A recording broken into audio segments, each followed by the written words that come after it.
I've always said that food is my one great love and my preferred form of self-destruction.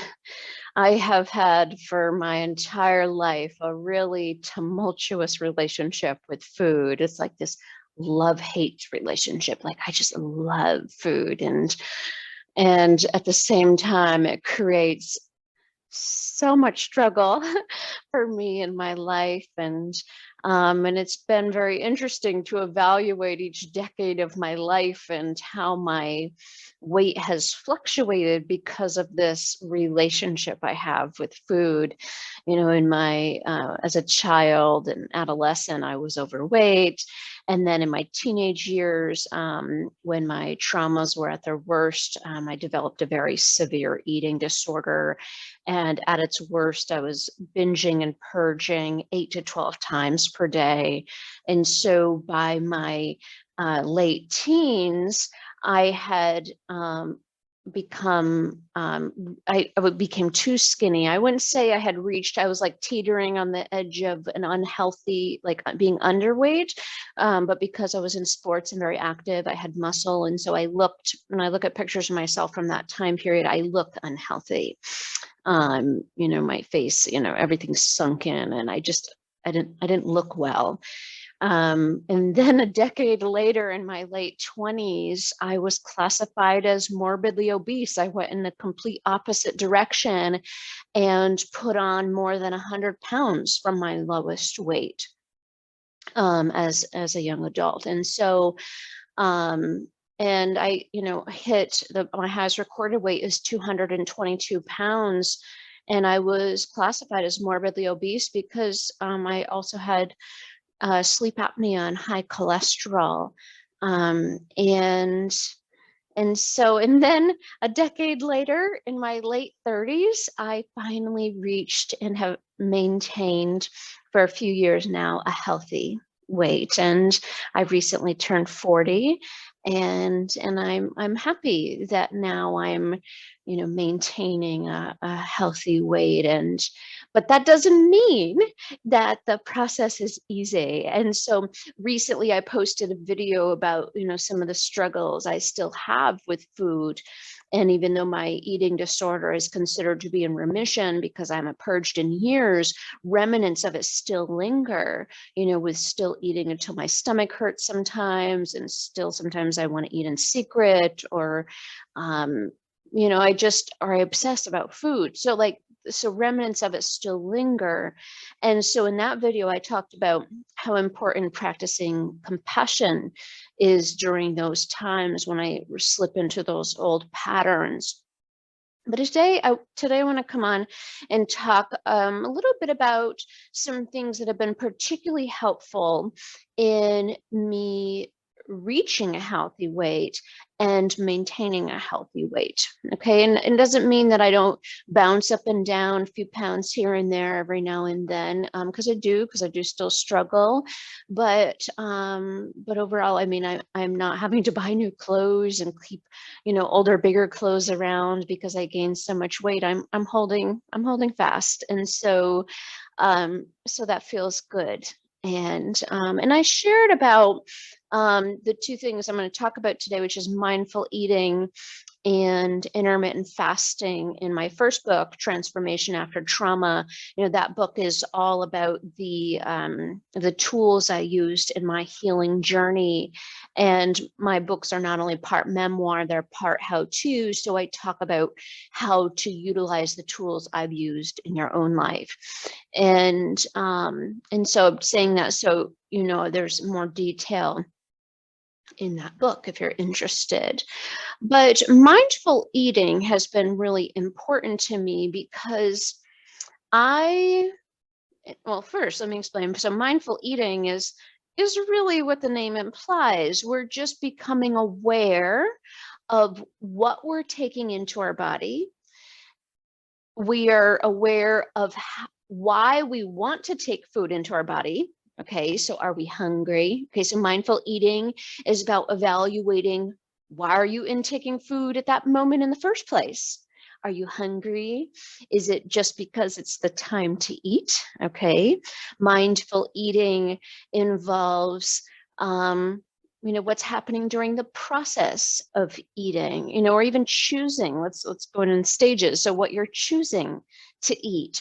Are you eating based on what's good and nourishing for your body? Or are you eating because you're stressed and overwhelmed and you're trying to get a release of dopamine, these feel-good chemicals from the brain by intaking sugar and, other unhealthy kinds of foods? And then when you are eating, mindful eating is about being mindful and being present in that moment to what you're taking in to your body and all the sensations associated with it. So really taking time to think about the food, how it tastes, how it feels in your mouth, and really taking time to chew and just be with the practice of eating. And that's been particularly important to me because I eat really fast. And it's something I still have to work on, and I have to consciously slow myself down because I just it's part of the old eating disorder pattern. It's a habit. And so it's really requires a lot of practice for me to acknowledge, one, that I'm eating too fast and to slow myself down. And so practicing mindful eating and paying attention to me fully chewing my food before I swallow it, and not going to have another, like, ready to shovel in another spoonful or forkful of food. Not explaining this well, but like a lot of times when I'm eating, for example, I'll be eating, but then I have the next mouthful ready to go. And I'm like ready to put in the next spoonful. And I'm just getting ready to swallow the one I had before. And it's not even fully chewed. And it's sometimes embarrassing to talk that I eat like this, but I know it's very common. And part of the work I do is allowing myself to be vulnerable so people don't feel, so they don't feel so alone in what they've done to survive in the aftermath of their own trauma. So, and so part of mindful eating also involves just being with the food that's in your mouth and not preparing for the next spoonful or forkful until you're done with the one you're presently working on. And so it's helpful for me to not be touching my utensils and having like my hands on my lap around the table until I'm done fully chewing the food in my mouth and swallowing it. And then taking a moment before I take the next spoonful of food. And that is really helpful to me. Sometimes what I need to do as well is be mindful of what's going on around me in the environment when I'm eating. So sometimes to make sure I'm practicing mindful eating, I will make sure I don't have any noise around me. So, and many people are aware of this, but this is something that mindful eating allows you to acknowledge, is that when the TV is on, or you've got sound on from your phone, like an audiobook or music or whatever, it's easy to get distracted and be focusing on what's on the TV, what's on the book, whatever you're listening to, or even the person you're talking to. It's easy to focus on them and lose track of the fact that you're eating, and really paying attention to what you're eating, how quickly you're eating, how much you're eating. And see, part of the issue with eating too quickly is that it doesn't give our brain time to receive the signals from our stomach saying that it's full. And so there's a few different ways that our brain receives signals that it's full. And some are signals in the form of chemicals that are saying, okay, we've received too many, or a high level of protein or a high level of fat. Okay, these things will signal to the stomach, it'll start signaling other chemicals to be released, and it will tell our brain we're getting full. Okay, that's why foods that are high in fat and protein are more filling because they send these chemical signals to the brain. But other kinds of signals can send messages to the brain to say that you're full, and those are signals from the stomach stretching. So as the stomach stretches and expands, there's another type of signal that gets sent to the brain, signaling the brain to say, okay, stop eating, tell the person to stop eating because the stomach is getting too full. Okay. And that's why things like fiber is really helpful for creating that sense of satiation, that sense of fullness, because fiber helps fill the belly. Many types of fiber attract water to it, and so it pulls in water and expands and causes the stomach to feel fuller for longer. And so these are also some of the tricks I use to also, I'll get to that, but I'll talk about that more in a moment. But if you have trouble with feeling hungry fairly quickly after you're done eating, you might want to evaluate the types of foods that you're taking in, because there's tricks that you can do to increase that feeling of satiation, being satisfied after eating. And so by slowing down when you're eating, it'll give your brain time to receive those signals from your stomach saying that you're full. See, what happens a lot of times when I'm eating too quickly and I just, shovel in the food, like a few minutes later after I'm done, I may feel like sick to my stomach because I ate so much, but I didn't give my brain time to receive that signal. I was bringing in food so quickly that my brain couldn't get that message.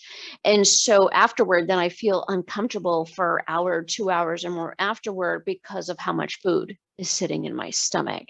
And now, because I no longer purge, now I have to be with those feelings of discomfort and evaluate, why, I ate so quickly, or why I ate what I ate, and so on and so forth.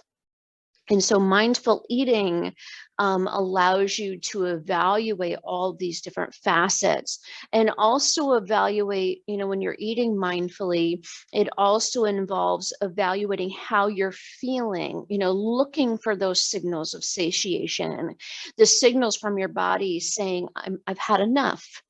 And really taking inventory of how much food did it take for that to happen. And I found it to be an extremely valuable practice in reaching and maintaining a healthy weight. And what I must say is also been really important is controlling my environment, and so some behavioral modifications.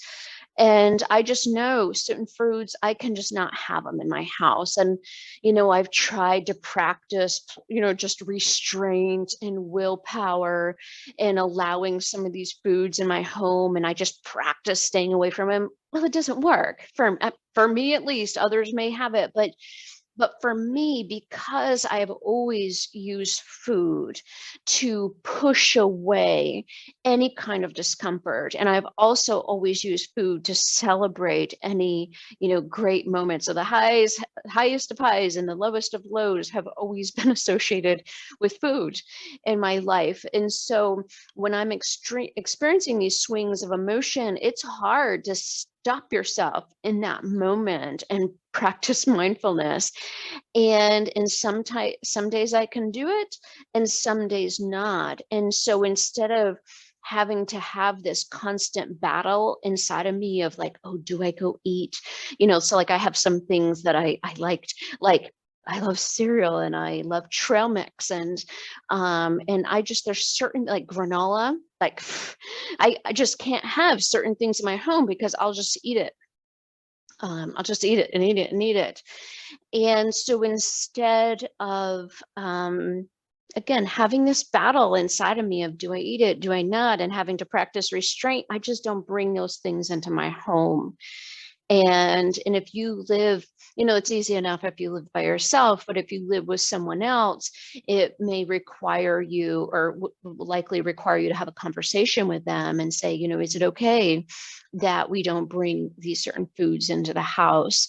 And if your partner or children, whoever you may be living with, is resistant to that idea, what I've done before is, like with my partner or my family or friends, I'll ask them, can you, if you have any sweets or anything like that, can you just put them away so they're not, where I can see them and know that they're there.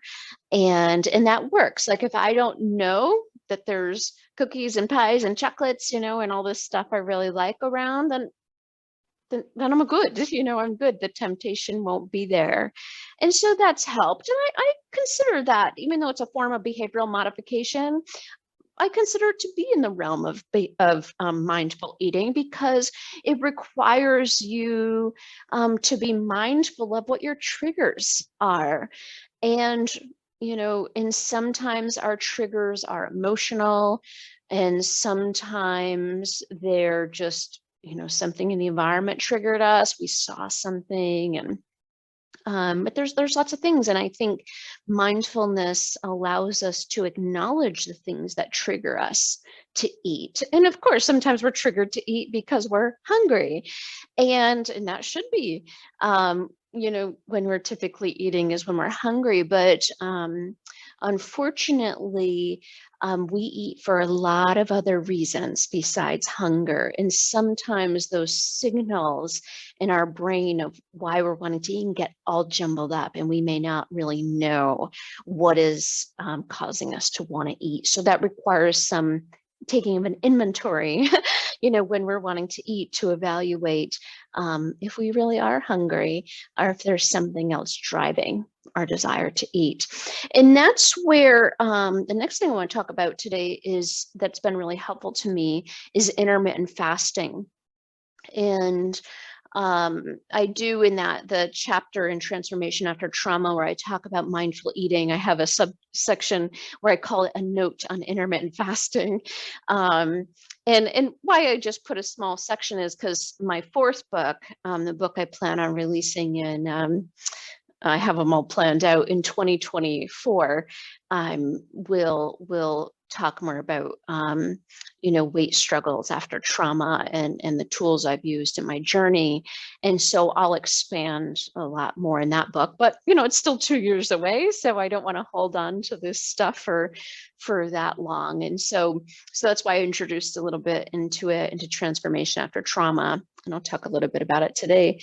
Is intermittent fasting has been really beneficial for me in many ways. So if you're not familiar with intermittent fasting, it's what the name implies. There's periods of time that you go without eating, you fast. And really we go periods of fasting every single day. Like, we're fasting when we're sleeping. And so intermittent fasting is when we go longer than, normal or what most people would go for eating between meals. And not just between meals, but a long section of time.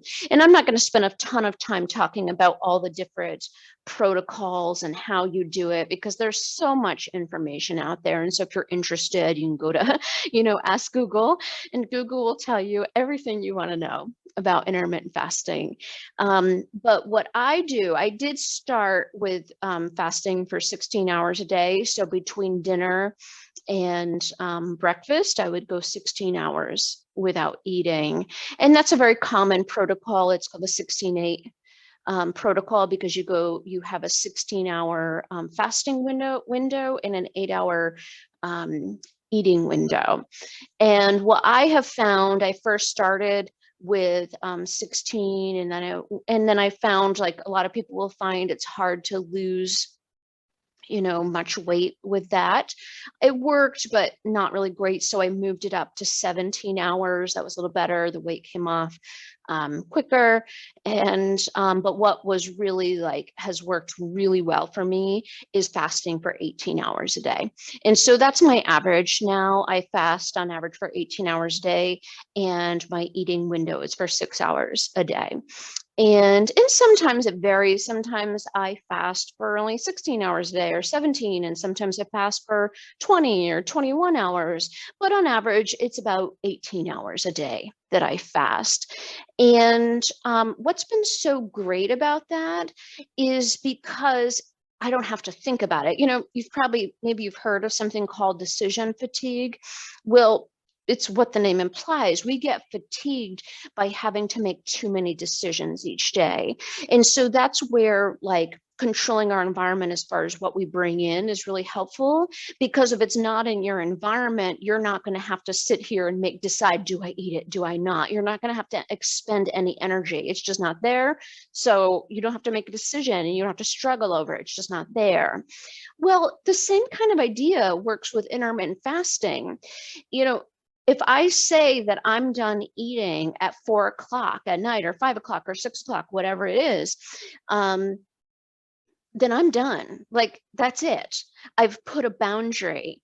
And then I'll say, okay, now starts the clock. If I stop eating, I eat my last meal at 4 o'clock, and I'm going to fast for 18 hours. That means I can break my fast and, start my eating window at 10 o'clock in the morning the next day. So I know during that time frame, I don't have to make a decision. I just know I'm not eating during that, because I've committed to fast for 18 hours a day. And it's been so beneficial to me because I don't have to question it. So, and the other thing I should say that's been part of this, and I know nobody is excited about calorie counting, and I don't enjoy it, but I do it every once in a while. And I did it particularly in the beginning of my fasting, because I wanted to make sure that I was still taking in, sufficient amount of calories each day for what I was doing as far as activities and all of that. And so in the beginning, and now every once in a while, I track my calories just to confirm that I'm still eating normal, healthy amounts of food during my eating window. I'm not being overly restrictive. I'm still getting all the nutrients I need in a day, and I'm increasing my calorie content for days that I'm particularly active. And so why I bring this up is because there's days, so if I stop eating, at 3 o'clock. So this is sort of my preference. My preference is to eat from either 9 to 3 or 10 to 4. It's what my body prefers. But if I know I'm going to be going out to dinner, or if I'm going to be going home to see my family, or being around people that, have a dinner at 5, 6 or something, I'll shift my eating window. But my body just prefers the 9 to 3, 10 to 4 timeframes for eating. I don't know why, it just does. So, and so if I have tracked my calories, and because I do track every once in a while, I have a very good idea of how much, calories are in all the different foods that I eat. And so even if I didn't track on a piece of paper, I can sort of guess in my head a ballpark of what I ate for the day. And so if I stop eating at 3 or 4 o'clock in the afternoon, and by 8, 9, 10 o'clock, I'm feeling a little hungry, I can evaluate whether I actually need to eat or if something else is going on. And typically it's not actually hunger that it's feeling. I'm feeling I have an appetite. See, there's a difference between appetite and hunger. So appetite is an emotional desire to eat, whereas hunger is an actual physiological response from our body saying, we're hungry, we need food to come in. All right. Now, if I have eaten sufficient amount of calories in a day, and I get a signal, 8, 9, 10 o'clock at night, saying that I want to eat, I can say to myself, I don't need to eat. I got plenty to eat today. And so there's something else going on.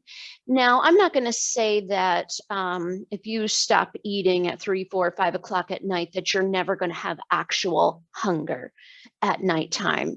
It does happen. Sometimes we get a little hungry at night, but I think it's good for us to experience hunger because we have been trained in our society to eat not by listening to our bodies, but by being on a schedule and saying, oh, the world eats breakfast, lunch, and dinner. We eat at this time, whether we're hungry or not.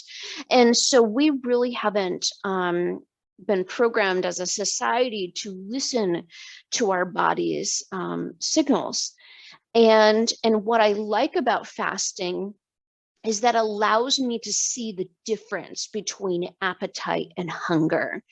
And it allows me to see that it's okay to be hungry. It's so funny. Before I started fasting, I was scared of being hungry. I don't even know where that came from. I was scared of being hungry. But what I've realized is it's good for me to experience actual hunger, to see that it's okay. Like nothing bad happens. And one thing that a lot of people don't realize is that hunger doesn't grow. So like it doesn't get worse. Like it's not like your stomach's going to start growling and it's just going to get worse. And hours after you're going to feel hungrier and hungrier and hungry. It doesn't work that way. Now, what I will say is that hunger is different than being hangry. You know that? Like when people get very irritable when they haven't eaten, that is something completely different. That is a signal that your blood sugar levels are imbalanced. And if you have blood sugar imbalances, I'm not going to go all into the science of it again, research everything about intermittent fasting, but intermittent fasting is particularly beneficial to regulate blood sugar levels. And if you're diagnosed with diabetes, I encourage you to talk with your healthcare provider if you'd like to try it. But the book, The Obesity Code by Dr. Fung is amazing. It's a terrific book. It does have a lot of science concepts in it and stuff, but he talks a lot about the benefits of intermittent fasting and the treatment of obesity and diabetes. And so it's a fantastic book. I just love it. And a lot of the work he does with his patients, he works with individuals who have diabetes and reversing and ultimately curing most of his patients' cases of diabetes, because diabetes mellitus type 2 is a lifestyle condition, and so if you change your diet and exercise, it can go a level of exercise, it can go away if it hasn't reached a point of no return. And so it's a really phenomenal book. But to go back to the hangry signals, if you experience that where your hunger grows and you're feeling all jittery and you feel like you want to just jump down somebody's throat, you're all upset because you need to eat, your blood sugar is imbalanced. And part of what fasting allows you to do is achieve appetite correction. And so by eating on a regular schedule, you can regulate your blood sugar levels so you don't have these wild swings from one extreme to another. And again, when you do your research on intermittent fasting, one of the things that it helps you do is regulate insulin levels. And that's why it's so effective with individuals who have diabetes, because diabetes is ultimately due to, particularly type 2 diabetes is due to insulin resistance. And so it's really great at managing all that. So if you try fasting and you're experiencing these hangry signals, fasting can help, but you might need to go into a little slower. And but that's a signal to your body saying that it's important to evaluate what you're taking in and when you're taking it in and all of these different kinds of things. And so fasting allows you to listen to your body. And that's why I tie it in very much with mindful eating, because because fasting has allowed me to be more in tune with myself and to be able to understand when I'm wanting to eat because of emotion versus wanting to eat because of blood sugar imbalances versus wanting to eat because I'm actually hungry, and being able to see that when I'm that there's different signs that my body sends when it's hungry versus blood sugar levels are imbalanced versus I want to eat emotionally. And so the fasting is, and between the intermittent fasting and the mindful eating, it's allowed me to be with those different experiences and really see that they're different, and to use it as a learning tool. And it's really been phenomenal. And again, there's days where I still slip up and I don't eat mindfully. I don't usually ever break my fast once I start it. There's been a few times I've been really upset. Something's happened at night and I just decide to break my fast and eat at night, but that's very rare, because it's just creates a nice boundary for me. It just says, okay, I don't have to make another decision about when and what I'm going to eat tonight. I'm done for the day. And I go on about my day, and that's it. And if I'm feeling hungry, I drink some water, I drink some tea, and I'm good, you know? And and and it's been really beneficial. And so again, there's tons of resources out there on mindful eating, intermittent fasting, but I would be more than happy to answer any questions you have about how you can try either, about any maybe helpful resources I could point you to. Just send me a message. I'll be more than happy to help you in any way I can. So thanks for listening. Bye-bye.